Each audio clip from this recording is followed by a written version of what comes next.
Sore iku Pak RT lagi lungguhan ing teras omah karo ngopi. Ora suwe Sardi lan Jono liwat arep ning sawah.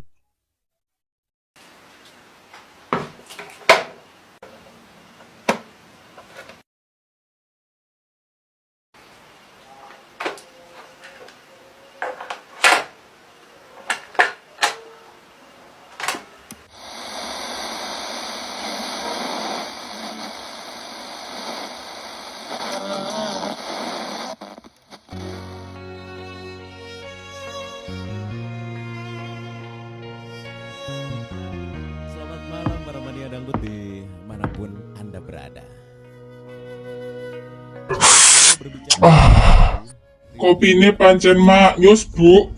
Nggih Pak, niku gulane kula kurangane ben Bapak mboten gampang ngantuk yen rapat. Lho, kok pae to, Bu? Iki kopi apa jamu? Sugeng sore Pak RT. Lho kok katinganipun merengut mawon?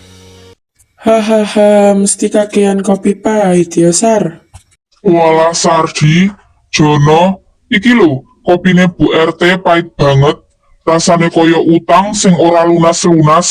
Wah, nggih pantes Pak. Wong urip niku pancen pait kok tresnaku sing ditolak karo Dek Rini.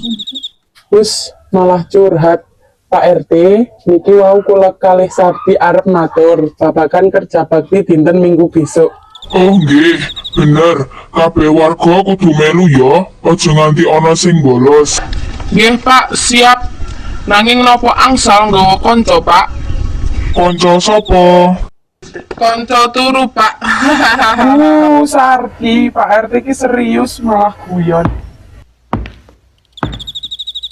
Ayo cah, dipangan dhisik gedang goreng iki. Bapak, niku kopine sampun kula tambahi gula sithik. Nah, ngono Bu, matur suwun. Ayo Sardi, Jono, pangan gedange. Matur suwun Bu RT. Wah, pantes Pak RT tresno banget karo Bu RT ki. Wong Bu RT nggih pinter masak kok. Hayo, ora kaya Sardi, masak mie wae kasinen. Hahaha, wis, ayo dipangan, sing penting kerja bakti. Minggu besok resik lan kompak. Siap Pak RT. Kanthi guyub rukun, kabeh paraga ngerti pentingnya kebersamaan ing desa. Pait kopine Pak RT dadi legi amarga guyonane kanca-kanca.